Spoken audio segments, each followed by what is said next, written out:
Hello, and welcome to the haunting place. Tonight, we shall gaze into the ghostly flame to reflect upon a tale of true haunting.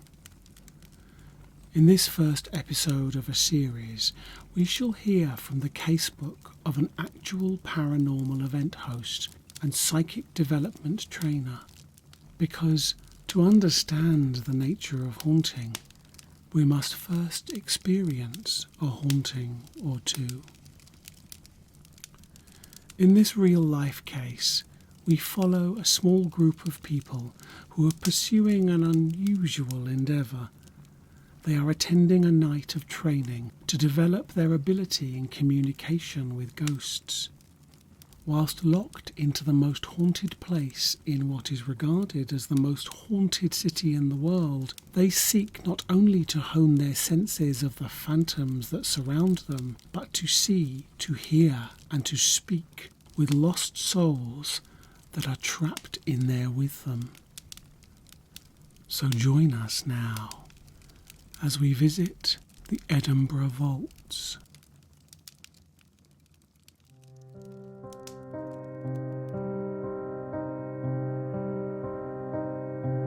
Upon the slopes of a long extinct volcano in eastern Scotland, a city thrives in squalor and suffering. Narrow streets clagged in filth and the miasma of disease do little to shelter the inhabitants of this wretched place from the cold and the sickness and the stench. The cloying fetor of death, rotting and riddled with pox, ascends from the loch below to pervade the alleyways, wynds and thoroughfares alike, saturating every surface with a greasy film of excrement and the spoils of human putrefaction. The dark brown broth of the Nor Loch holds many secrets that can never be wiped clean. The unwanted children, the bits and pieces of human detritus that tell of a heinous crime, the women abused and accused and sent to trial, where innocence meant death in the foul sewage of these waters. And to escape the poverty and sickness of this place, the buildings reach higher and higher, ascending each year to transport the wealthy further and further away from the streets below.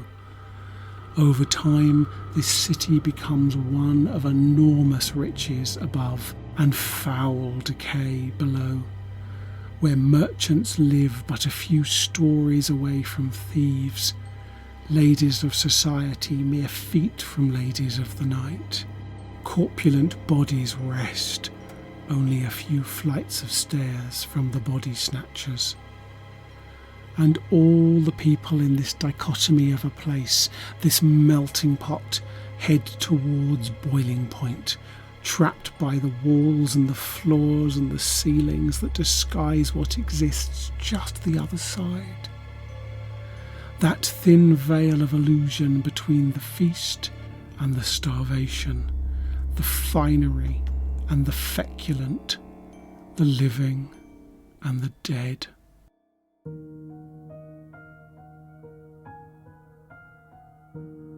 This hellhole was known colloquially as Old Reekie, for the stink that never left and could never be forgotten. It was not long before the city was split into the old and the new towns of Edinburgh, and the need for bridges arose. Fine, wide bridges to transport the wealthy from the city without the need to descend into the valleys and the troughs of the old town, unwilling to revisit those dangerous passages from their lives. Construction began first on the North Bridge across the now drained Nor Loch, then the South Bridge that traversed across the repellent Cowgate. The arches of the south created vaults which housed workshops, storage areas, and business establishments, until the lack of waterproofing and abundance of rainwater drove out the legitimate businesses whilst welcoming in the illicit trades, offering a hidden, secretive place to conduct all manner of nefarious intent, where murderer preyed on the unfortunate transient who merely wanted a place to sleep, where illegal substances lie in storage next to corpses, families slept, tightly packed into claustrophobic cells, whilst prostitutes slept with their clients under the arches of massive vaults. They breathed in tallow-thick air, choking and reeking of fish, from candles that produced just enough light to form shadows that flicker and move.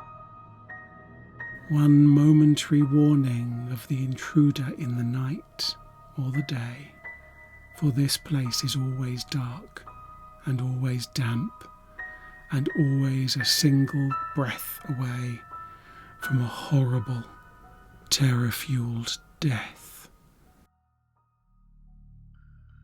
The vaults of Edinburgh Old Town are now one of the city's biggest tourist attractions, where each day large groups of people stream through the multiple passages and chambers of this hidden city.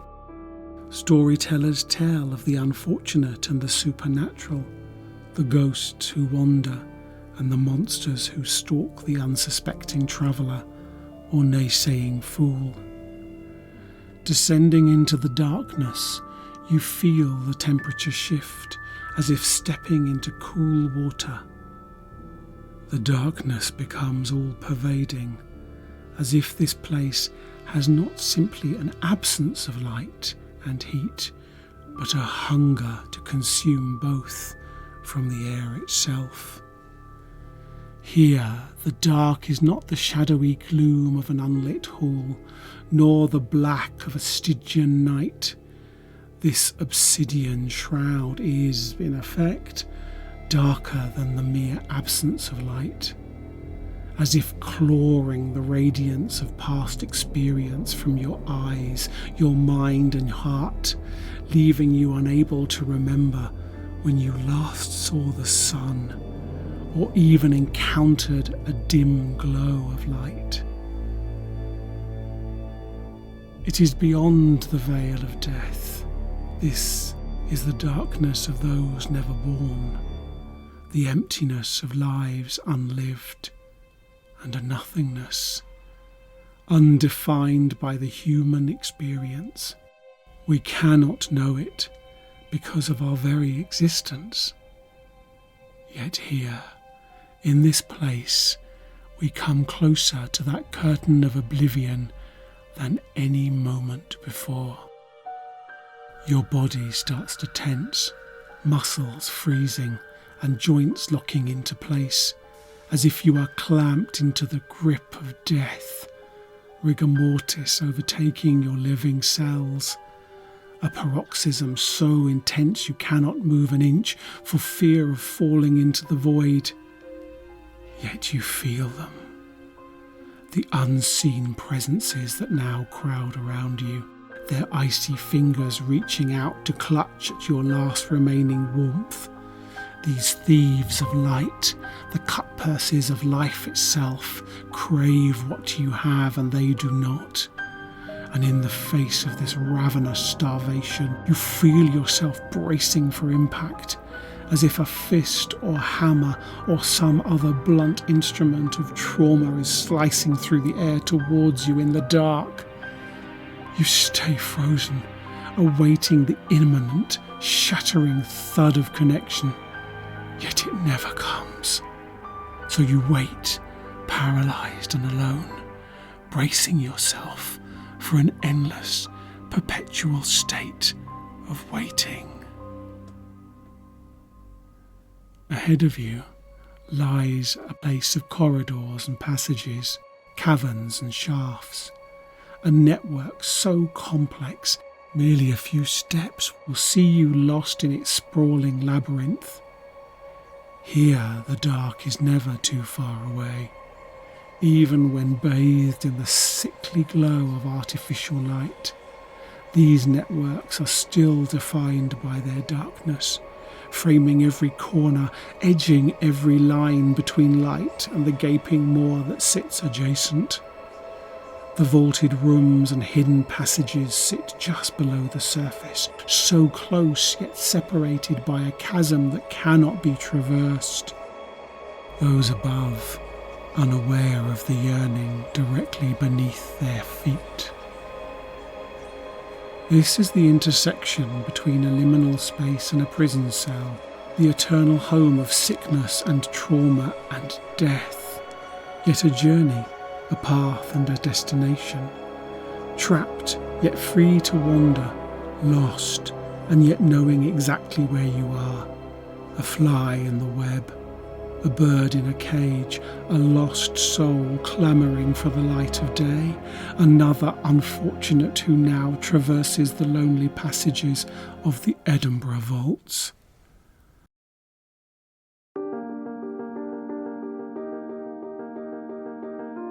When it comes to the supernatural, the paranormal, not much scares me. Yet this one area of ghostly experience does cause me a palpable sense of fear. This is the ability of the vaults, a labyrinth of nooks and crannies that can grasp the fragments of the lonely wanderer who walks here. Certain places throw open the doors and allow those condemned to map themselves into the world around us, just as we map ourselves onto the world. And the vaults of Old Reiki are a pristine example of how a place can reflect what is hidden within each of us. The catacombs of our dead selves, the parts we have discarded, amputated, ripped, kicking and screaming from ourselves and thrown into the labyrinth of suppression. These liminal prisons and those who walk there can come out to play in places such as this. And that is where you see the real horrors, the angry mob hungry for blood, the cold, emotionless eyes of one overwhelmed by the compunction to do harm, the fervour of a hateful manipulator who uses your own fears to compel you to do what they want you to do. That is what we see here, in this place. We're just not aware that it stems from within. The forgotten, the torment, the aspects of each of us that we left behind because they did not fit in, were not acceptable enough, caused us to face difficult decisions, frightened us into looking to where we did not want to look. They are all here, waiting, watching for you to step a foot, just 1 foot, into their lair. For it was here, in these vaults, I hosted an event that turned out to be one of my personally most fear-inducing. Not because of the ghosts, but down to the people who joined me on that paranormal event. A small band of psychics in training, those learning their craft, honing their skills, and eager to experience the wonders this very active location promised to reveal. The interactions came sudden and in abundance, as expected. We encountered all manner of entity, and the experiences deepened each person's connection between themselves, their past, their heritage, and this archaic place. Each moment they revealed themselves through their communication. Who connected to who? What were those connections, and how could we gain insight into ourselves through them?